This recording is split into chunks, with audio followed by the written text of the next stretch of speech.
आरज ने हज़रत अबू हुरैरा रदियल्लाहु अन्हु से रिवायत की कि बिलाशुबा नबी करीम सल्लल्लाहु अलैहि वसल्लम ने फरमाया, जब नमाज के लिए अजान दी जाती है तो शैतान गोज़ मारता हुआ पीछे भाग जाता है ताकि अजान न सुने। चुनाचे जब अजान पूरी कर दी जाती है तो आ जाता है, हत्ता कि जब नमाज के लिए तकबीर कही जाती है तो फिर पीठ फेर कर भाग जाता है। यहाँ तक कि जब तकबीर ख़त्म हो जाती है तो आ जाता है ताकि इंसान के दिल में वसवसा डाले।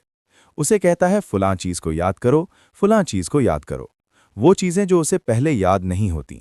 यहाँ तक कि आदमी की ये हालत हो जाती है कि उसको पता ही नहीं चलता उसने कितनी नमाज पढ़ी है।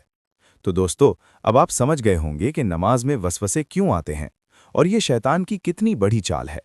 अब अगली बार जब आप नमाज में कुछ भूलें तो फौरन समझ जाएं कि ये आपकी कमज़ोरी नहीं बल्कि शैतान का हमला है और इसका मुकाबला सिर्फ तवज्जो और अल्लाह की याद से ही किया जा सकता है।